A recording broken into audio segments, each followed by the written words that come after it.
What's up? Yeah, man, I love your style. You rap like a fiend, you can spit like crazy, but you also have like a little bit of that singing swag going for you. Ever since I was young, I always try to incorporate that into my style. I don't want to limit myself. I can't sing like a Trey Songz or one of those, but I can do a little rap singing. Have you ever thought about taking voice lessons like Drake just to up your game in that category? Honestly, no. You saying that is the first time I ever thought about it. I don't know, something to think about. Because you're already doing the damn thing. You're already handling your business. Not too many people can do Paula Abdul impressions like you.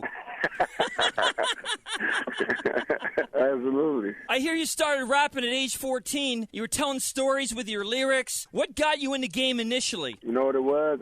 My cousin was rapping. I had an older cousin who I really looked up to. And he was rapping, but he was really just messing around and having fun. But to me, it was like, oh man, like I took it seriously. I wanted to do it. So I just started freestyling a little bit. And after that, I started writing and I kind of fell in love with it. When you went to school, were you in the lunch cafeteria doing your damn thing? Exactly. I was rapping against everybody that rapped at school. We was going to the football games on Friday nights and having these huge ciphers. Anywhere I could rap and people was rapping that, I was there. Were you rapping for the art of it or for the cheerleaders? It was really for the competition. I was too shy to really be doing it to impress girls. It was more like the competition. It's obvious to me that you're artistically inclined. Do you do other things, man? Do you paint? Do you sculpture? Obviously, you do poetry. What else do you do? I just make beats. That's my other thing. Like, I produce, too. So if I'm not writing, I'm not coming up with raps or concepts. I'm usually making music, creating the beats. So that's my other passion. XXL Magazine's talking to you. One of the hottest rappers alive under the age of 30. BET Awards. They nominate you. But really, the most impressive thing as far as I'm concerned, buddy, is the fact that you were magna cum laude from St. John's University. What's up with that? Oh, man. Thank you very much. Yeah, that was destined, man. I knew I was going to go to school for a long time. So, the fact that I could do that was, was a blessing. I was like the first person in my family to go to college. And, and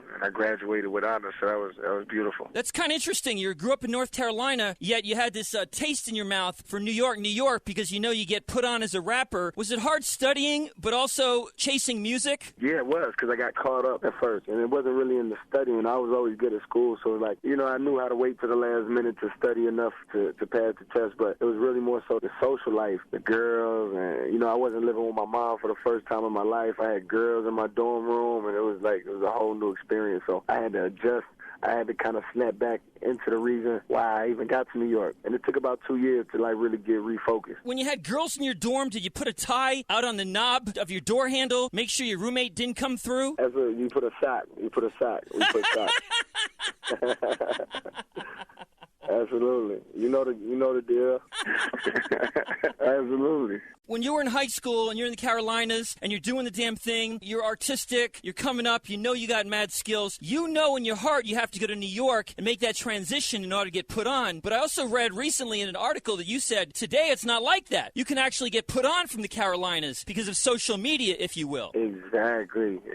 And I don't know if it was like that when I was coming up, but I do think if I'd have known what I know now, I could have did it. And basically it just starts at home, man. You got to conquer your hometown, and the rest will come. The rest will follow if you create a big enough buzz. But I didn't understand it at the time because I had some mentors who I felt like were the best in the game, and they never got any recognition or any notice. They were struggling. Nobody was checking for them, so that's why I left. In many respects, your jump-off was mixtapes. Did you start in college at St. John's with the mixtapes? You know what? My last year is when I put together my first mixtape. So my first mixtape came after I graduated school in 2007, but I was working on it from junior year to senior year. There's a lot of time put in on it. You're a very smart dude. Magna cum laude in a Big East University. That's very, very impressive, buddy. Now, thank you, man. You're also extremely talented. So how do you differentiate yourself from all the other cats to get noticed in your mixtapes by the likes of Jigga? That was just the music. Like I said, I didn't have any type of buzz or anything. That was just the music that got me to Jay-Z. He heard this song that I have called Lights Please, which is actually on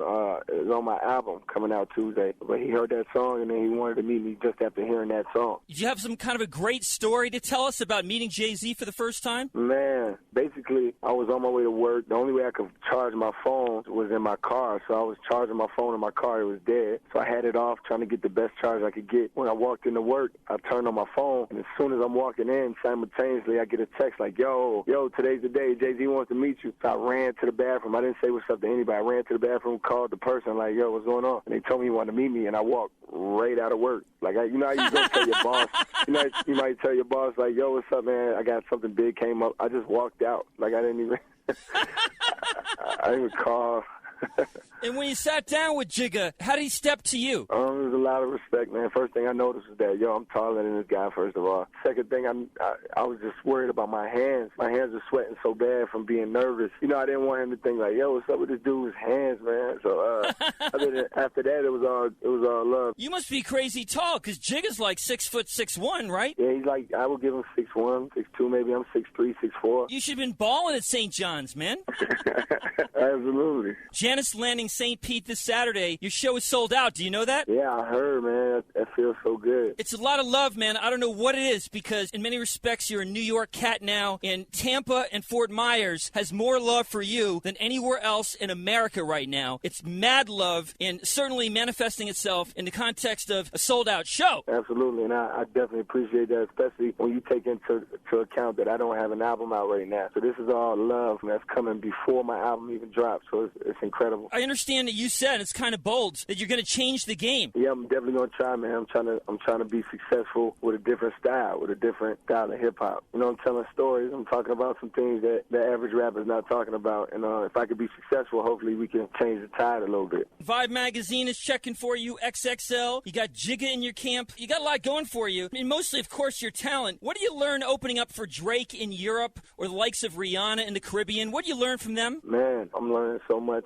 just about performance value. And when you open up and it's not your show, especially with like Rihanna and nobody's coming to see you, or pretty much nobody's coming to see you, you learn so much about how to perform and how to control the crowd and win them over, so that when you have your own shows, you're that much better. You're 10 times better because everybody's there for you. And you learn all these tricks from being the underdog, so it's beautiful. You made a real quality move in your record workout, because basically what you did is you built in a booty call. I'm here for one night, baby. Let me see how you're going to work it. Come on. Give me some of that. Absolutely. Every time I perform that, I think about that same thing, like, wow, this song is so custom-made. I told people this just the other day. I said, J. Cole is performing at Janice Landing right now. But you know what? A year from now, he's going to be performing at the St. Pete Times Forum, and it's going to be ridiculous. Oh, yeah. We're fans of you. We believe in you, and we're riding with you, man. So just remember us, because I know, like, in a couple of years, you're going to be all that and then some. Just remember the little people in Fort Myers, damn it. Not little people at all, Rappy. I appreciate you, man. You and 105.5 The Beat. I appreciate all the love, all the support, man.